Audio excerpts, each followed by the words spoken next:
At first glance, I'm sure a lot of people viewed this most recent trade as a complete head scratcher for the Timberwolves. I mean, they're coming off a 56-win season that resulted in their first conference finals appearance in 20 years, then decided to trade their longest tenured franchise player who was just named an All-Star for the 4th time.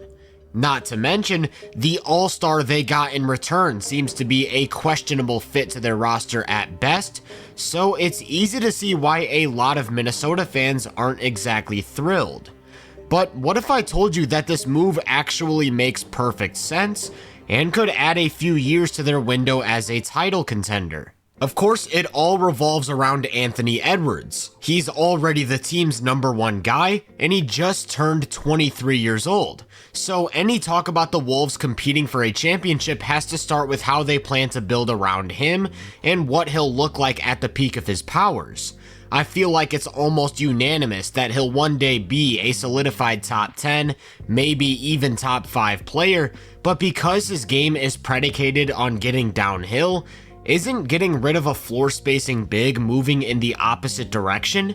In the short term, that could be the case, and I'll dive more into that in a minute. However, this to me felt like it was a pretty obvious move for the future. See, Towns is under contract for the next 3 seasons, then has a player option in year 4, making $55 million a year on average. Randle, on the other hand, is under contract for 1 season with a player option in year 2, while making almost half of that at just $29 million a year. As for DiVincenzo, like Towns, he's under contract for the next 3 years, but is only making about $12 million. And what that means is that Minnesota has overwhelmingly more flexibility with these 2 guys on their books.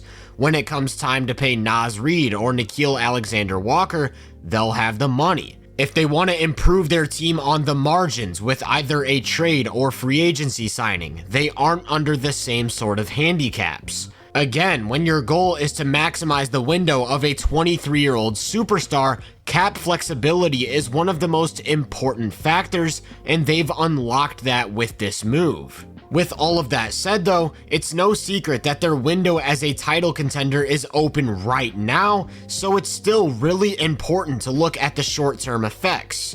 Going back to what I said earlier about Ant being a downhill player, the first place my mind goes to is spacing. Within that offense, Cat served as a stretch 4 next to the paint-oriented Gobert, and it worked because he's one of the deadliest catch-and-shoot guys in the league.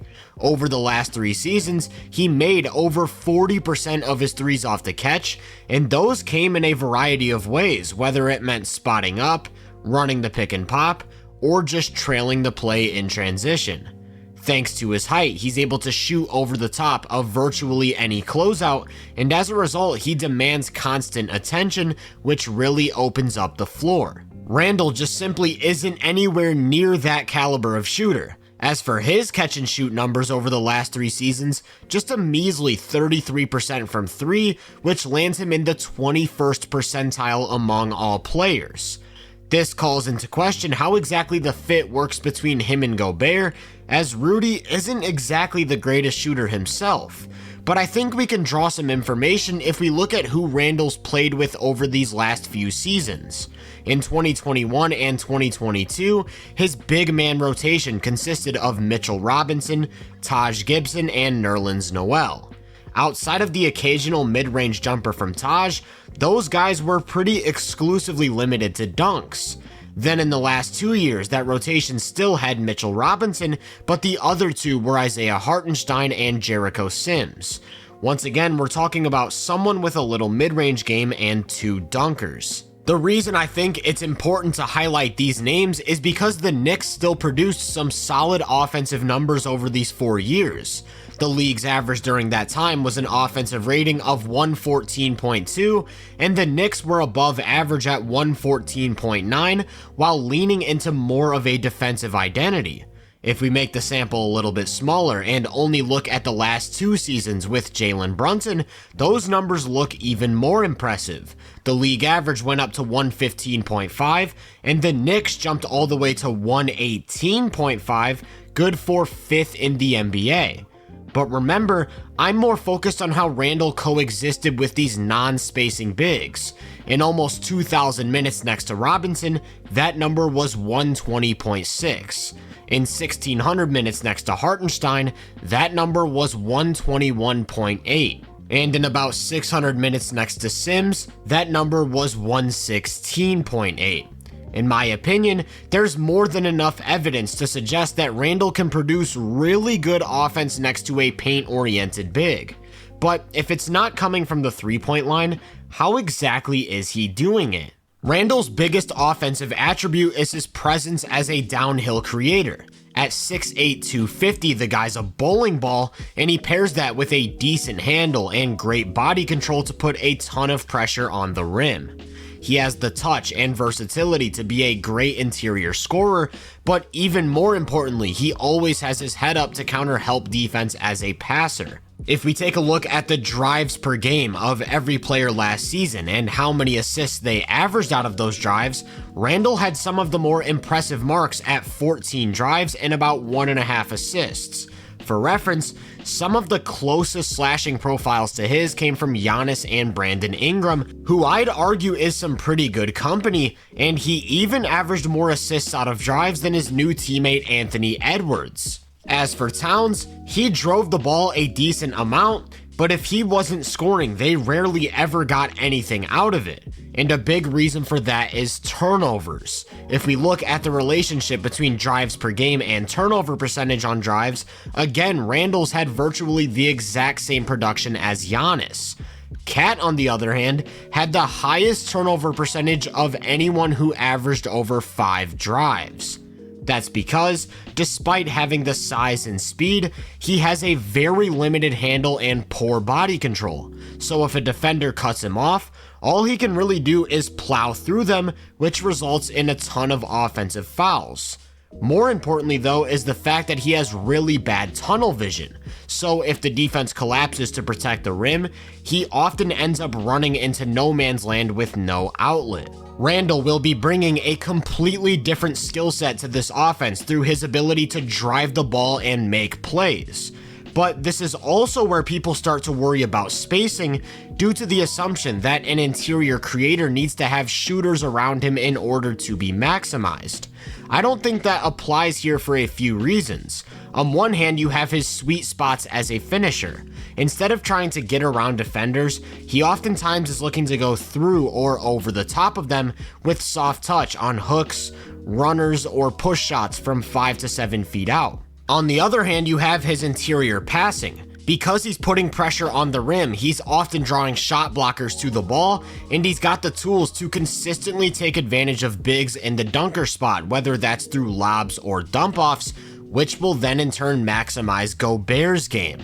In addition to these tools as a driver, whenever he isn't able to get into the paint or the defense is loaded up, he's also got a pretty nice mid-range game he can fall back on, and the big key here is that he's got different counters for different situations that still make him a threat to create even when his initial attack gets taken away. Another thing I'd like to point out is how many different ways he can set up these drives, whether it's an elbow isolation, when initiating in early offense, or even handling in the pick and roll. There are a ton of different ways to weaponize this downhill presence.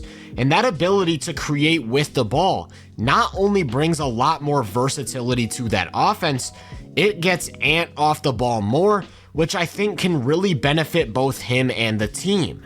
Outside of the occasional Towns post-up or Conley pick and roll, Edwards hasn't really had the opportunity to play off of another creator, which I think takes away some of his game.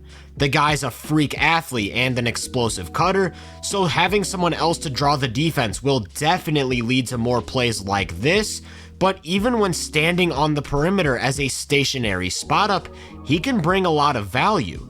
Over the last 3 seasons, he's actually been a more efficient catch-and-shoot guy than even Towns, making over 41% of his three-pointers. And he pairs that with arguably the most explosive first step in the league, which enables him to just absolutely destroy closeouts off the catch. As for the rest of the team, I think their off-ball games can be enhanced by having another downhill creator too. Whether it's Conley, McDaniels, Alexander Walker, or Reed, all of these guys eat on catch and shoot opportunities, and Randle creates them at a very high rate. I actually want to focus on that depth for a second because I think the biggest thing that's being overlooked with this move is the bench minutes. There's no doubt in my mind that the team will stagger Randle and Ant's minutes, which means one of the two will be leading the backup units. I feel that will probably end up being Randle, and these units will provide him with more space than he's ever seen in his life. For starters, he hasn't played with a big who could hit a consistent jump shot since Anthony Davis on the Pelicans, who was more of a mid-range threat than anything. Last year, Naz Reid shot 41% from 3 on 5 attempts a game, so we're talking about unmarked territory. Take your pick of any one of their wings to play alongside those two. Alexander Walker shot 39%, Ingles shot 43.5%, Dante, who I'll go more in depth on in a sec, shot 40%, Conley shot a scorching 44%, so I actually think the non-Edwards minutes are taking a massive offensive leap by replacing Cat with a more potent on-ball creator. As for minutes with the starting and potential closing units, I'm not nearly as confident. For everything I said about his fit with Gobert, how he applies more rim pressure and unlocks Ant as an off-ball weapon, the bulk of their offense still lies in the hands of Edwards as an on-ball creator, and that's where the fit with Randle feels a little bit funky. Sure, they can spot him up as an off-the-catch slasher, but that feels like something defenses can scheme for in the playoffs as he's not an efficient enough shooter to demand attention. That then in turn hurts the spacing and clogs up driving lanes. They could try using Randle as a screener a bit more, but he's never been a big pick and roll guy, and with Gobert positioned down low, he'd likely have to make a lot of tough reads in the short roll. He's not much of a lob threat himself, and Gobert too can struggle making reads in the short roll, so it doesn't make a lot of sense to put Randle in the dunker spot, and all that's to say, it'll take a lot of trial and error to find a consistent role for him away from the ball. I do think that raises some questions when it comes to fielding out great two-way lineups. Will they have to go smaller in certain situations and slide McDaniels up to the 4? Will Reed have to close games against defenses with great rim protection? Or will Edwards just be such an effective creator regardless that it doesn't even matter? There's lots of speculation and a lot of unanswered questions. As for a question that seems pretty easy to answer, that's where Dante DiVincenzo comes in, as I'm not sure I've ever seen a more seamless fit. It's as simple as this. 10 players attempted at least 8 threes a game last year. 3 of those 10 shot over 40%, and Dante was one of those 3. That's where pretty much all of his value as an offensive player lies. He'll be spotting up on the wing whenever one of Edwards or Randle is doing their thing, and I can assure you that he will improve the spacing of the team. So when you think of the totality of their team offense, did it get better or worse? Like I said, I feel confident in saying that they got better in the non-Edwards minutes. Considering that he played almost 41 minutes a game in the playoffs, does that really move the needle? They lost a critical floor spacer in Towns, but replaced him with a much more versatile on-ball creator who's better at punishing mismatches. Could that be more important in starting and closing lineups than an elite three-point shooter? Especially when considering that they added another elite three-point shooter to fill a different position? I think it's really interesting to think about, and I don't really have a definitive answer. As for the defense, that isn't quite as compelling to me. Obviously, it's the identity of the team, and to me, there's just no way this move pushes them in any significant direction. Randle's quicker on his feet than Towns, so when it comes to covering space or switching, I think they can do that a little bit better around Gobert. But they're also losing some size and rim presence with Towns, in addition to his post defense. Remember, his strength against Jokic in the post was one of the biggest factors in them making it out of the second round, and although Randle's got a big body, he just simply can't replicate that series. So to me, it's a pretty matchup dependent question.